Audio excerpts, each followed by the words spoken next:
Hello everyone.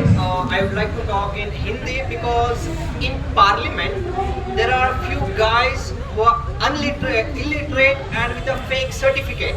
शायद उन लोगों को इंग्लिश समझ में ना आए, इसी वजह से हम going to talk in Hindi. Okay, आप सब लोग यहाँ पे आए हैं क्योंकि आप लोगों के भविष्य के साथ में खेला जा रहा है, राइट?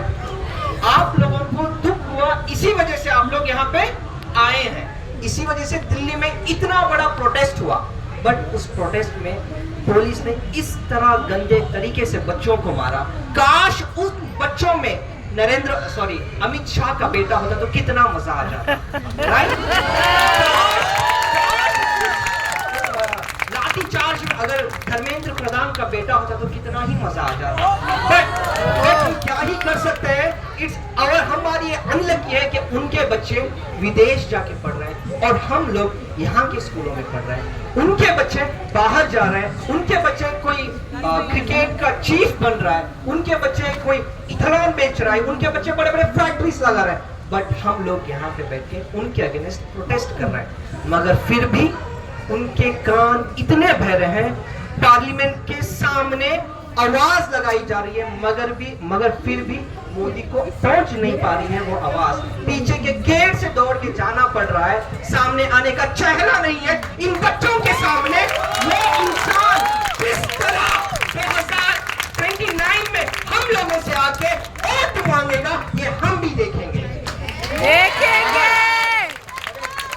आप लोगों को ये जानना होगा कि इतना जबरदस्त प्रोटेस्ट होने के बावजूद भी जो अनपढ़ एजुकेशन मिनिस्टर इस्तीफा क्यों नहीं दे रहा है? जो इंडिया का अनपढ़ एजुकेशन मिनिस्टर इस्तीफा क्यों नहीं दे रहा है? क्योंकि अगर उसने एक बार एक मिनिस्टर ने इस्तीफा दे दिया तो सारी चीजें कोलैप्स हो जाएगी. उनकी गवर्नमेंट गिरने के तादाद में आ जाएगी, क्योंकि एक से दूसरा कनेक्टेड है. अगर ए भ्रष्टाचार है तो ए भी कुछ खाया है, अगर ये खाया है तो वो भी कुछ खाया है. इस तरह सारी गवर्नमेंट करप्टेड है बीजेपी वालों की जो सेंट्रल में है. और सेकेंड थिंग, क्या हम लोगों को गांधी जी की तरह सत्याग्रह करने से इंसाफ मिलेगा? नहीं. बेशक मिलेगा, बेशक मिलेगा. कब मिलेगा?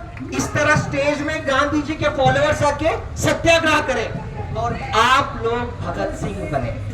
जब आप लोग भगत सिंह बने तभी इंसाफ मिलेगा. सिर्फ गांधी बनने से इंसाफ नहीं मिलेगा. गांधी भी बनना चाहिए, भगत सिंह की भी जरूरत है. ये बात याद रखिए. और कोई एक लड़की का मैं देख रहा था, उसने पोस्टर लगाया है Dharmendra Pradhan, I don't know, I think I forgot that. Poster था बहुत अच्छा था. But yesterday I received one call from my friend. She is a UPSC aspirant. और दिल्ली नहीं गई है, प्रोटेस्ट में नहीं आ सकती है. बट हम लोग सोच रहे हैं कि शायद हम लोग इतने ही हैं जो प्रोटेस्ट में पार्टिसिपेट कर रहे हैं, या हमारे पीछे लोग नहीं है, हमारे साथ में देश खड़ा नहीं हुआ है. ये गलत बात है. हर एक घर में एक तड़प है कि हमारे बच्चे रास्ते में हैं, हमारा देश का फ्यूचर रास्ते में है.